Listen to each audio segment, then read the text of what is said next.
lunes, día 15 de leer la Biblia 365. Soy Lorena, tu compañera y amiga de lectura, usando un plan cronológico. Bienvenido al podcast de Alrededor de mi Mesa. ¿Puedes creerlo? Estamos en la semana 3. Por 2 semanas hemos leído la Biblia cada día. Gritemos juntos, ¡Aleluya! Si has estado aquí desde el primer día leyendo tu Biblia cada día, quizá este ha sido el tiempo más largo en que consistentemente has leído la Biblia. Incluso si perdiste algunos días o acabas de llegar hoy, bienvenido. Amamos que estés aquí. Por favor, oprime el botón me gusta, así participas con nosotros en compartir el Evangelio y que más personas de alrededor del mundo escuchen este audio.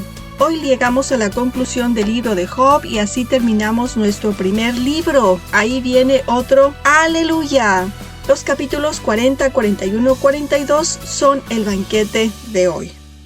Dios continúa dirigiéndose a Job, corrigiendo sus previos discursos, poniéndolo en el lugar apropiado y vamos a mirar cómo ofrece redención.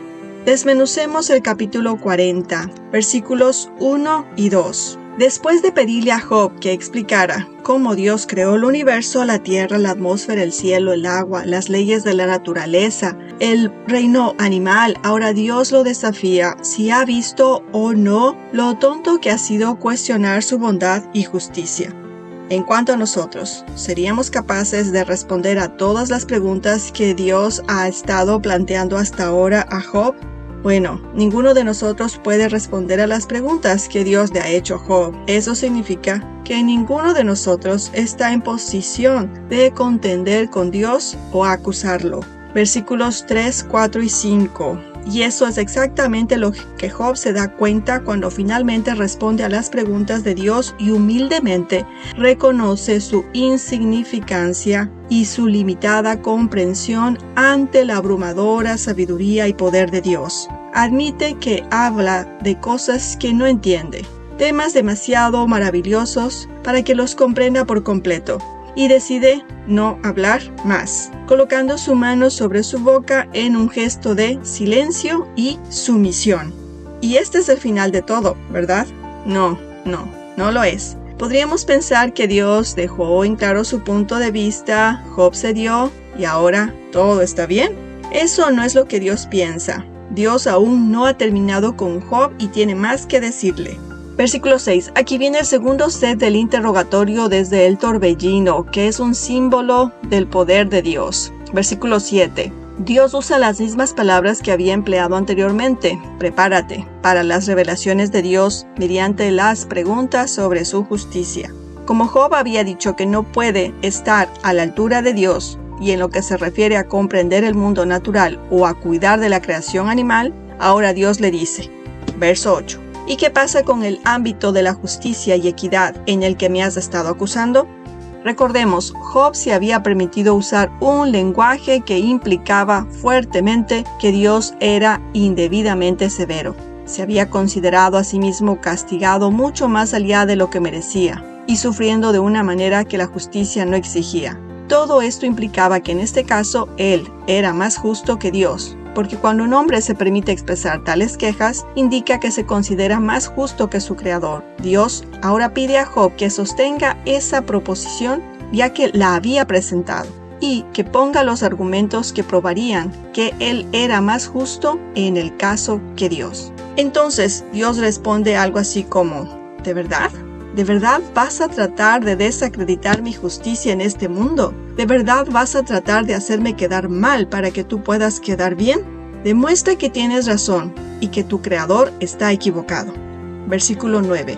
¿Tienes tú un brazo como el de Dios y truenas con voz como la suya? El poder y autoridad de Dios están aquí representados por los símbolos del brazo y su voz. Entonces, ¿es Job tan poderoso como Dios? No lo es. ¿Su voz es comparable en autoridad con la del Todopoderoso? Dios, Job y todos saben que Job no se compara con Dios en términos de fuerza y autoridad. Y ahora, como si la respuesta fuera afirmativa, como si Job dijera que es tan poderoso como Dios, El Señor va a ordenarle a Job que haga cosas que solo Dios mismo puede hacer. Como por ejemplo, verso 10. Para demostrar su autoridad, Job debe adornarse con majestad y grandeza y revestirse de gloria y esplendor.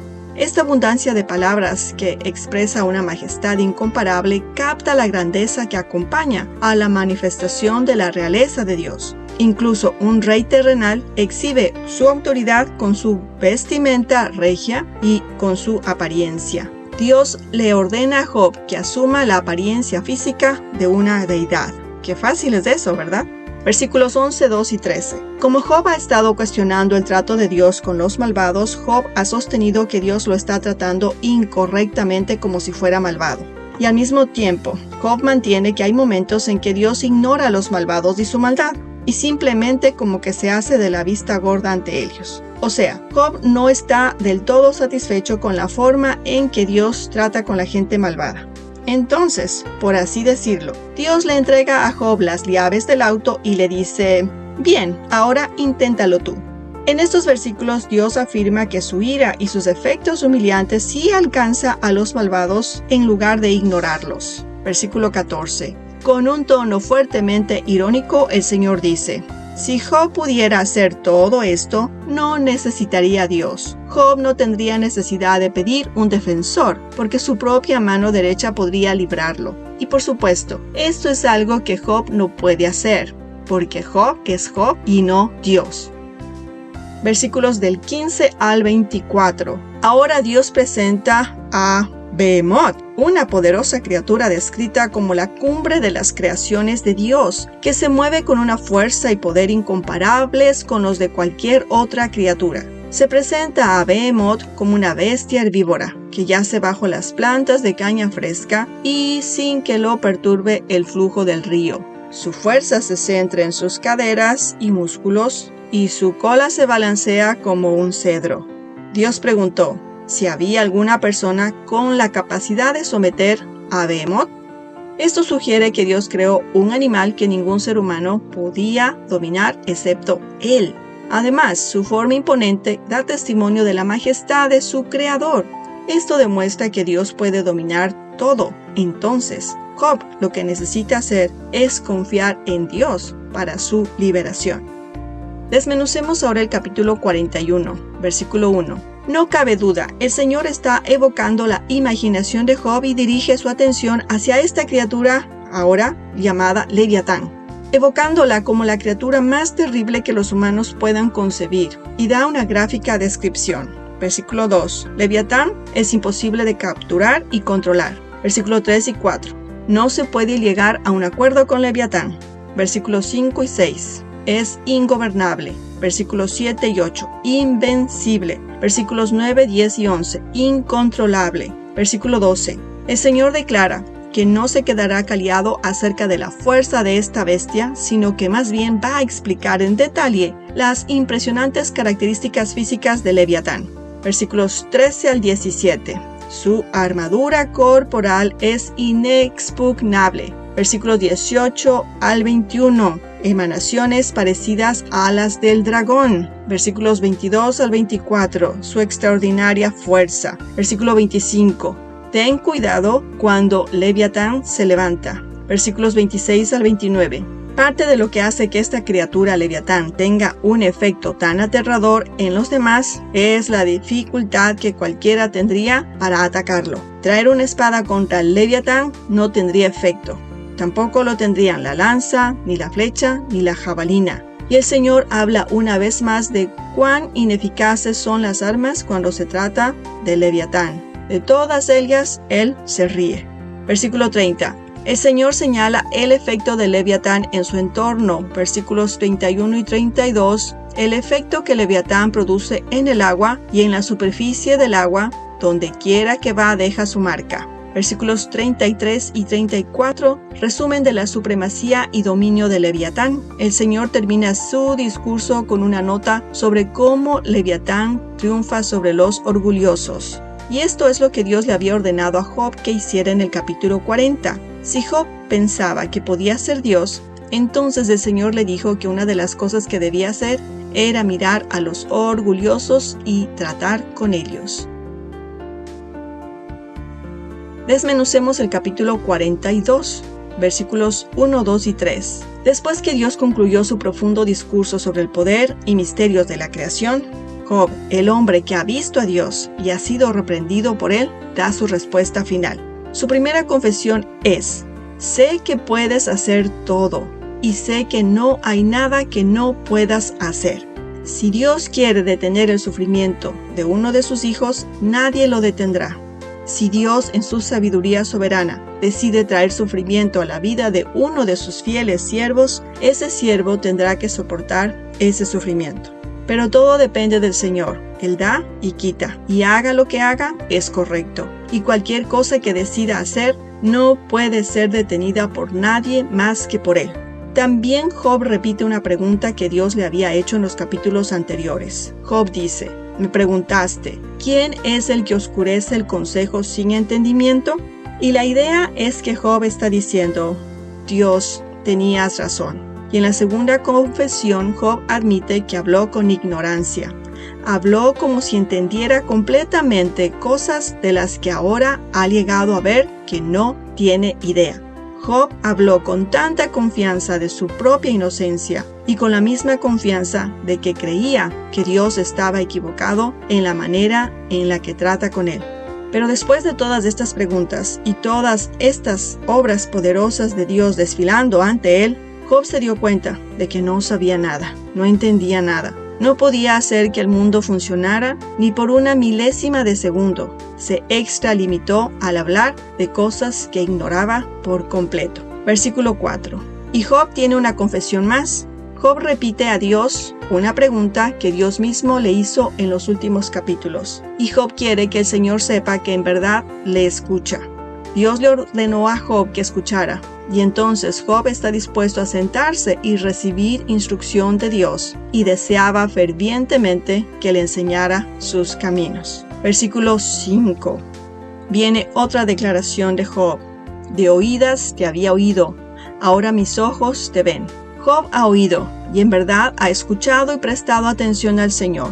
Y ahora tiene este beneficio adicional de ver realmente a Dios.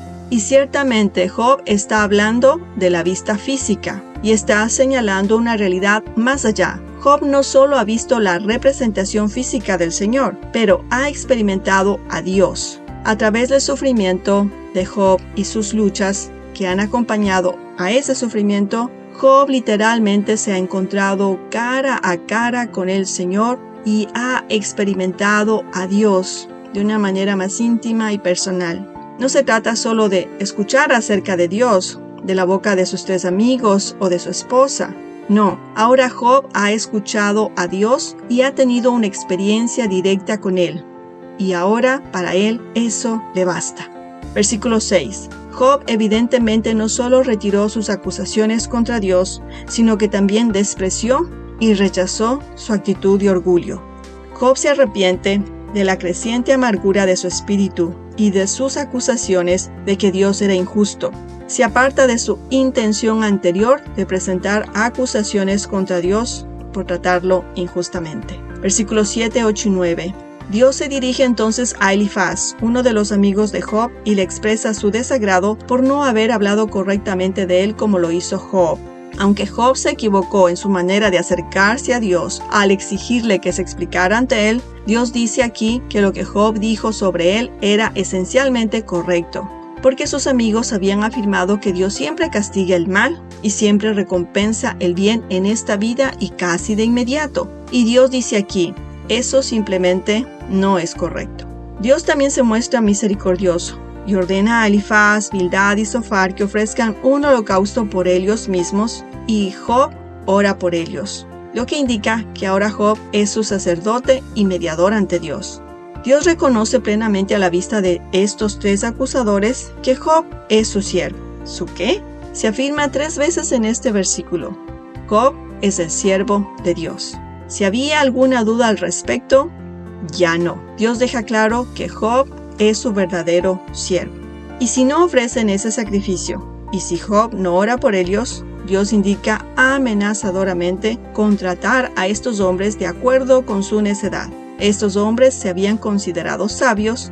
Dios dice que son tontos. Y Dios repite la acusación contra ellos. Hablaron de Dios lo que no era correcto. Job había sentido tal falta de la presencia de Dios, tal rechazo de sus oraciones, pero ahora es el único cuyas oraciones son eficaces ante Dios. Es este que se ha sentido tan rechazado por Dios. Job ya no es rechazado. Versículos 10 al 17. Después que Job oró y demostró que había perdonado a estos 3 hombres, Dios restaura a Job y le da el doble de lo que tenía antes que comenzara sus pruebas. Job recibe 10 hijos, riqueza y una vida larga y plena, muriendo a una edad avanzada, contento y rodeado de su familia. Amado lector, ¿qué actos y acciones de Dios te llamaron la atención en los pasajes de hoy? El mío viene del capítulo 42. Dios restaura a Job y los 3 amigos. Dios no solo restaura las relaciones de Job, sino su visión de Dios.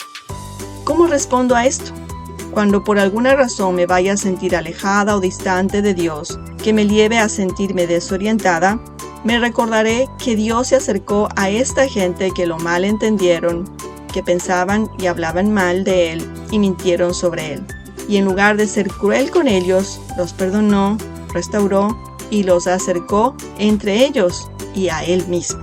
¿No son estas buenas noticias? Sí, lo son. Dios es mi delicia.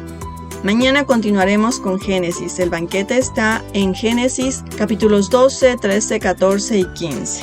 Nada más te recuerdo que la mesa produce una íntima conexión y la hospitalidad hace un cambio en el mundo. Créeme, así es. Será hasta la próxima.